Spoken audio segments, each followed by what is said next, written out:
Okay, so we're at the Michigan Production Studios in Rochester Hills at the corner of Rochester and Tinkin. And first of all, so tell us your name. My name is Juan Shannon. And you have a company, so just tell us the name of your company and what you do. Okay. The name of my company is Modern Tribe Communications, and it is a multimedia company. We own 2 record labels, the Modern Tribe label and Heart as Hell Music Group. And we are launching a broadcast network, ModernTribeTV.com. Okay, and would you say you located your company in Michigan? I mean, do the film incentives help you as far as being able to run your business in Michigan versus another state? Well, if folks were to check my history, I've always been a strong supporter of Detroit talent and Detroit entertainment. So I've always been here working on a variety of projects. The film incentives was, or is, a very exciting part of what I do, in the effect that, one, it was helping the infrastructure financially of our state. It was bringing a lot more attention to our state as far as potential filming locations and things of that nature for larger companies, which ultimately could wind up being clients of mine, for some of the services that we offer. And last but not least, it also made things a little more comfortable as far as seeking investment for our own movies.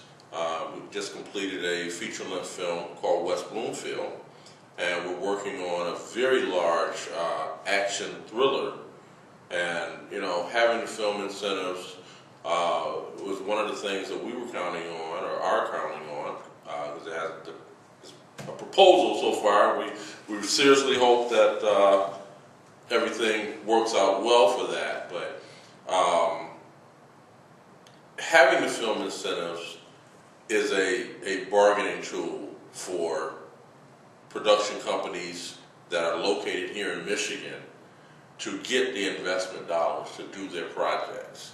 And that's something that has really not been discussed in some of the town hall meetings and things like that, the business behind some of these things. Well, Governor Snyder, and I assume a lot of the Republicans in the Michigan legislature, I think the feeling I get from listening to them talk about these things, and Governor Snyder was on a WXYZ show last week, and he basically made the point, well, only 28 cents out of every dollar comes back to the state of Michigan as far as tax revenue. But then there's another report, I'm sure you're familiar with, from Ernst & Young, that says, for every dollar we invest, the state invests in film incentives, we get $6 back in economic activity, which I understand that both of those numbers are true. Right. But what is your sense of, what's going to happen to the film industry, and you're a multimedia company, so what would happen to your company, let's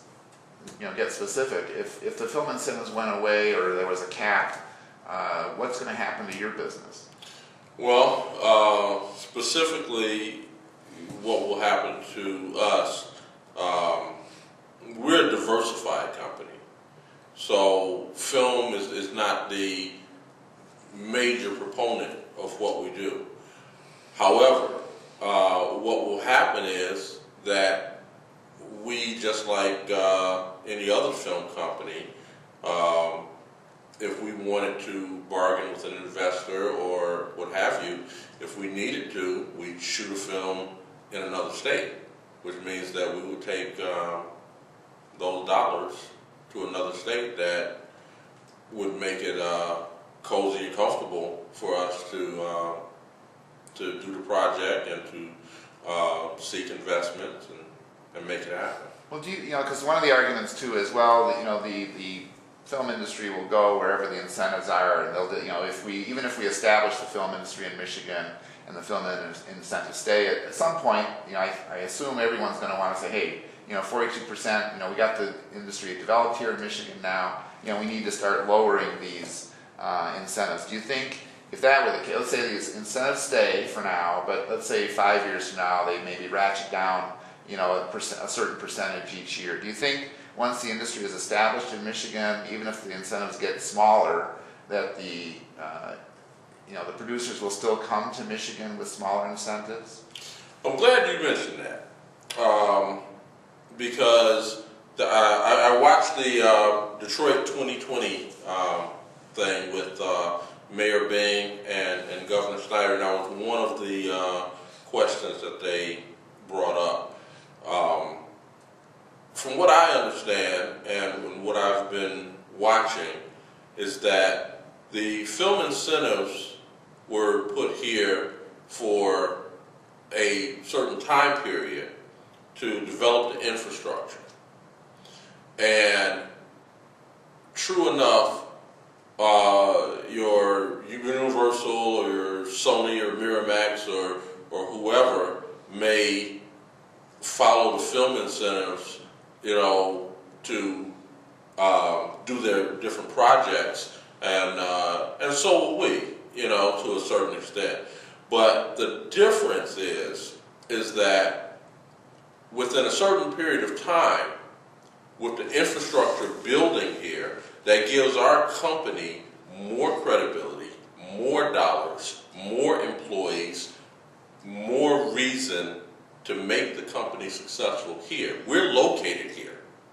So even though your Sony and Miramax may leave, people like Maxar Studios in Livonia and Raleigh Studios is an $80 million complex. My company, we're not going to pick up and leave these large investments that we're making in the state.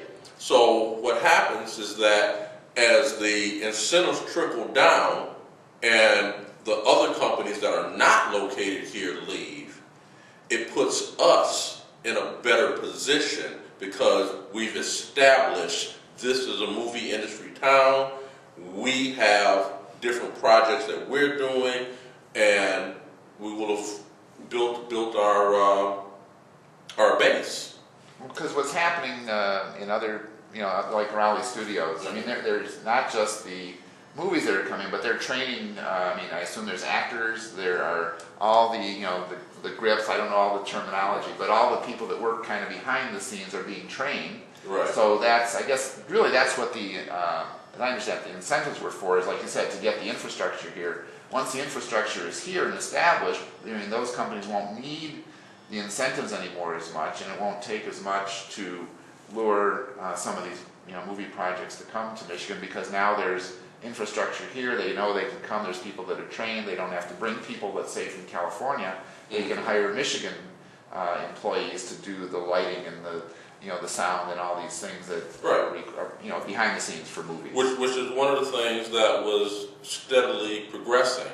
You know, when the incentives first hit, you know, you saw films coming into town, and they were, you know, the small to mid-range films, and they're bringing everybody from out of state. You know, okay, we're flying everybody in, and etc. And then as time started going on, you know, those numbers of people they were bringing in dwindled. So they were hiring more and more Michigan talent as they learned who these people were.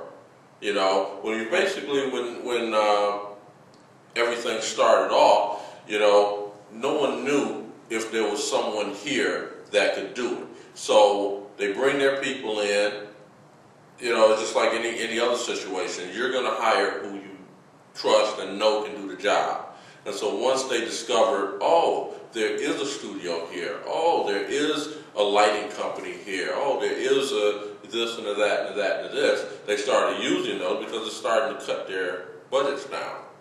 And as it continued with, like I said, the infrastructure, et cetera, that made it even more attractive for them to utilize all of our people. And even with the incentives, you know, they have this thing, and everybody's concentrating on this 42% number.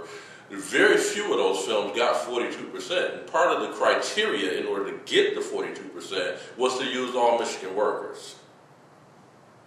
Right. So if you were sitting here with Governor Snyder and maybe our Senator Marlowe from this area and Mr. McMillan, our state representative, and they were sitting here on the other side of this table with you, what would you say to them that you think they should know that maybe they don't know in order to convince them to keep the film incentives in place and work with the film industry here in Michigan?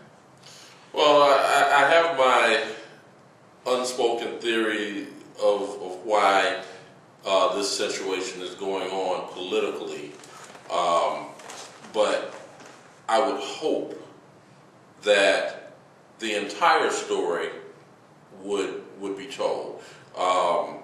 We spent $150 million, I believe, was the total price on incentives that were earmarked to be paid out for 1 year, and in the large scope of things, that's a very small number. But I would definitely point out that while Governor Snyder is saying we're getting 26 or 28 cents off of the dollar, that number is a direct payment.